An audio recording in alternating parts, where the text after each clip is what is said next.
엔비디아가 급락을 하면서 마이너스 10% 이상 빠지게 되었는데요. 제가 한 달 전 이 엔비디아 차트 분석을 하면서 지금은 환희에 팔아야 할 시기다라고 말씀드렸었는데, 그때 영상을 보시고 좀 실천을 하신 분들은 오늘 같은 피해가 없으셨을 텐데, 그렇지 않고 계속 보유를 하시고 계셨던 분들은 좀 상당한 피해를 입으셨을 거라고 생각이 듭니다. 그래서 회사의 어떤 모멘텀이나 시장에서의 관심, 앞으로의 사업 분석 등도 중요하겠지만 차트 분석도 주식을 함에 있어서 조금은 중요하게 봐야 될 부분이 있습니다. 그래서 너무 소외시키기보다는 어느 정도는 이렇게 흘러가고 있구나라는 것을 파악할 필요가 있으니까 그런 부분들을 참고해서 주식 매매를 하셨으면 좋겠습니다. 제가 이 엔비디아를 다뤘을 때가 바로 3월 8일 경이었는데, 이 3월 8일에 차트를 자세히 보시면 이렇게 장악형 캔들이 출현을 하게 된 모습을 보이고 있습니다. 장악형 캔들이라는 것은 쉽게 설명드리면 전날에 이런 양봉을 음봉이 이렇게 모두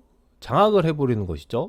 그래서 상승 추세에 있던 주가의 흐름을 하락 추세로 전환시키는 그런 역할을 한다고 되어 있는데, 결국 이런 부분도 차트 분석 책을 조금이라도 보신 분들은 쉽게 캔들의 모습을 파악할 수 있으셨을 겁니다. 그래서 장악한 캔들의 정의에 의해서 음봉의 이 몸통이죠, 몸통 안에 완벽하게 전날의 캔들이 들어왔다, 이렇게 장악형 형성이 됐고, 그리고 이 거래량도 전날보다 이렇게 높아지면서 앞으로 추세가 하락갈 것이라는 것을 예고를 했습니다. 자, 그런데 이 엔비디아는 좀 특이하게 다음날 이렇게 하락을 좀 했지만 그 다음날 회복을 하는 모습을 보였습니다. 이런 모습을 보이게 된 이유는 워낙에 이 엔비디아 자체가 시장에서 관심이 많았고 또 핫한 종목이기 때문에 기존에 참여를 하지 않으셨던 분들의 저가 매수세가 들어왔다고 볼 수 있는 것이죠. 그래서 엔비디아에 계속 관심이 있으셨던 분들이나 아니면 지속적으로 좀 사 모으고 싶으신 분들에 의해서 기술적 반등이 이렇게 일어났다고 볼 수 있는데요. 자, 다음날 어떻습니까? 그런 매수를 원했던 분들의 매수세가 좀 사라지면서 좀 떨어지게 됐고요. 다음날도 이렇게 살짝 내려가게 됐습니다. 자, 그래서 지금 어떤 횡보를 계속 하면서 이 싸움이 계속 되고 있는 거죠. 그러니까 신규 매수를 하려는 세력과 이익 실현을 하려는 그런 세력의 싸움이 계속 되고 있다고 보시면 되는데, 다음 날에도 박스권 상단에 지금 주가가 올랐다가 다시 떨어졌다가 박스권 또 하단 밑으로 또 뚫고 내려가는 움직임이 보였죠. 그래서 이 이후로는 회복이 좀 어려울 듯 했으나 다시 이런 또 움직임이 보이면서 박스권 상단으로 또 접근을 하려고 했습니다.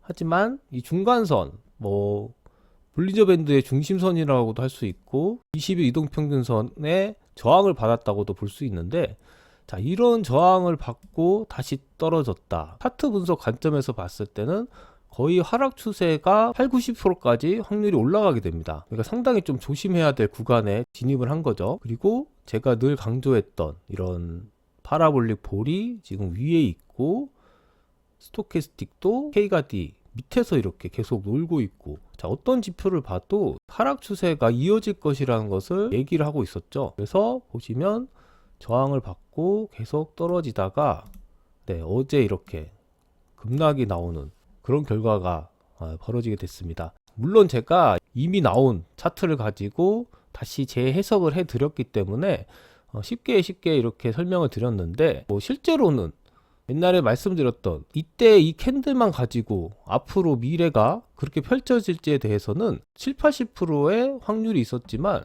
나머지 20, 30%는 어떻게 될지 몰랐던 거죠. 이렇게 살짝 떨어졌다가 20일 이평선에 지지를 받고 더 상승을 할 수도 있을 거고, 뭔가 다른 움직임을 보일 수도 있었을 텐데, 결과론적으로 지금 떨어진 상황이다 보니까 제가 쉽게 이렇게 설명을 쭉 해드릴 수 있었습니다. 흔히들 차트 분석을 할 때 말씀하시는 것들이 이미 지나간 데이터를 보고 누가 설명을 못하냐, 그렇게들 얘기들을 많이 하시고, 저도 그런 부분에 있어서는 상당히 동의를 하는데, 어떤 일이든 조심을 하면서 추진하는 것은 나쁘지 않다고 생각합니다. 그래서 이런 차트 분석도 좀 배워두시고, 확률적으로 안 좋을 때는 매매를 멈추는 것도 투자의 하나입니다. 주식에서 흔히들 얘기하는 그런 건 중 하나인데, 투자를 안 하는 것도 투자라고 했습니다. 그러니까 이렇게 시기가 좋지 않을 때에는 투자를 하지 않고 그냥 흐름을 지켜보면서 현금을 갖고 있는 것도 좋은 투자 습관이라고 저는 생각이 듭니다. 그런 부분들도 참고를 해서 운영을 하셨으면 좋겠고요. 자, 이렇게 떨어진 상황에서 그럼 어떻게 해야 되냐, 그런 것을 이제 질문을 하실 수 있는데, 사실 지금 상황에서는 제가 뭐라고 확신을 드리기에는 좀 애매한 상황입니다. 이미 이렇게 많이 떨어졌으면 다음날 추가 하락을 할 수도 있고요. 아니면 이미 떨어졌기 때문에 이 엔비디아를 좋게 생각했던 사람들의 매수세가 붙어서 조금 반등을 할 수도 있을 것입니다. 그러나 저의 순수한 그런 경험에 의해서 말씀을 드리면, 분봉의 2분의 1 지점을 넘지 못하고 다시 반등을 하더라도 다시 떨어질 가능성이 있고요. 이렇게 된다면은 하락 추세가 좀 더 가속화될 가능성이 있겠죠. 그렇지 않고 만약에라도 다시 어떤 N자형이 나오면서 몸통을 뚫고 올라간다면은 뭐 또 한 번의 상승 흐름이 나올 수도 있을 텐데, 제가 봤을 때는 그럴 가능성은 다분히 좀 적다는 생각이 듭니다. 그래서 자기가 지금 어떤 상태에 놓여 있냐의 점검이 상당히 중요할 텐데요. 엔비디아의 전재산 이미 몰빵한 상황이다, 돈을 더 이상 투자할 수가 없다, 이러신 분들은 20-30% 정도 물량을 줄일 필요가 있습니다. 그래서 그 20-30%를 가지고 뭔가 좀 더 주가가 떨어졌을 때 더 산다든가 하는 전략을 구사하시는 게 좋고요.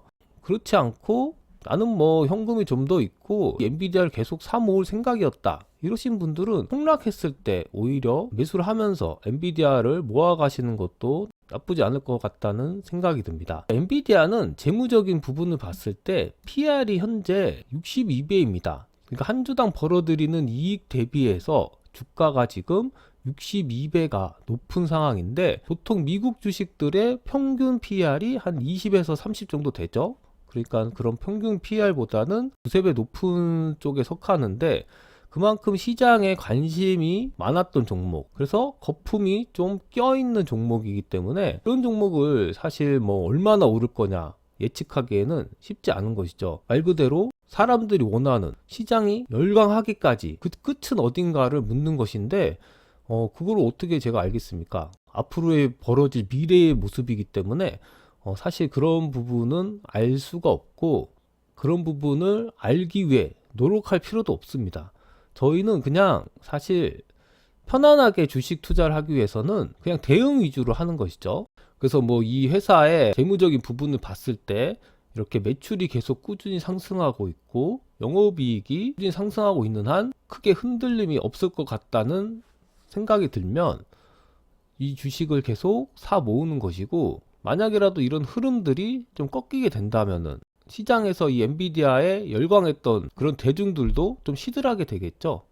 그러면서 이제 주가가 다시 고점을 찍고 성장주에서 이제 안정기로 접어든 그런 회사가 될 텐데, 이런 재무지표조차도 과거의 지표다 보니까 현재의 모습은 어떤지 최근 뉴스를 보거나 그러지 않는 이상 정확하게 어떤 상태에 놓여 있는지 알 수는 없겠죠. 그래서 이런 엔비디아 같은 종목들을 분석할 때는 뉴스 위주로 빨리빨리 대응을 하시는 게 좋은데, 최근 엔비디아의 뉴스를 살펴보면은 이런 뉴스가 눈에 좀 띕니다. 세계 최대 파운드리 업체인 대만 TSMC가 올해 파운드리 시장 성장률을 20%에서 10%로 하향 조정한 그런 점이 엔비디아 주가에 좀 타격을 입혔다는 생각이 드는데, 그러니까 기존까지 실적은 좋았지만 앞으로 미래가 어두워질 거라는 그런 예상을 하는 거죠. 더군다나 테슬라 같은 전기차도 힘을 받지 못하고 있는 상황이다 보니까 AI 칩을 생산하고 있는 그런 엔비디아 입장에서는 좋지 않은 그런 흐름이 이어질 것 같고, 결국에는 이런 상황들을 종합해 보면 아무리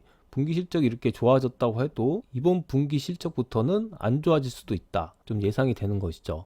그래서 이 주가의 흐름 자체를 어떤 혹자들은 이 주가 자체가 그냥 회사의 현재 상태를 표현하는 것이다, 그러니까 이런 재무제표로 뭐 PR이나 PBR 어떤 그런 걸로 가치를 굳이 따질 필요 없이 이 주가라는 게 너무나 빠르다 보니까 그때그때 바로바로 반영이 된다는 것이죠. 그래서 그런 얘기를 하시는 분들은 재무 분석이나 뭐 가치 투자에 대해서는 되게 비효율적인 그런 투자라고 생각하시는데, 저도 그 얘기가 뭐 어느 정도 맞다고 생각이 듭니다. 그래서 이 엔비디아가 원래는 충분히 뭐 $1000까지 가치가 있었지만, 지금 현재 또 상황은 뭐 한 7, 800달러의 가치로 매겨졌다고 그렇게 또 생각해 볼 수도 있는 것이죠.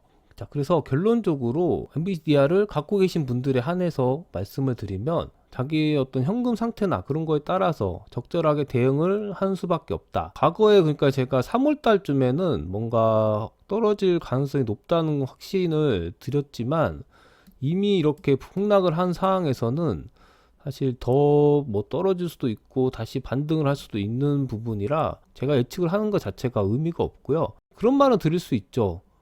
차트 분석이나 그런 책들에 써 있는 내용을 말씀드리면 무조건 팔아야 되는 그런 상황이긴 합니다. 거래량이 실린 장대 음봉이 출현을 했기 때문에 이제 하락의 시작이라는 신호가 나타난 것이어서 그런 차트 분석 책들에서 써 있는 대로 말씀드리면 다 팔아야 되겠지만 반드시 그런 교과서적인 사항만 연출되는 건 아니죠. 이런 시장이 그렇게 교과서적으로만 움직인다면은 누구나 돈을 벌 수 있는 시장입니다. 그렇기 때문에 저는 어떤 전략 위주로 주식 매매를 해야 된다는 입장이고요. 그런 입장에서 말씀드리면 자기의 현금 상태에 따라서 계획을 세우셔서 운영을 하시면 될 것 같고요.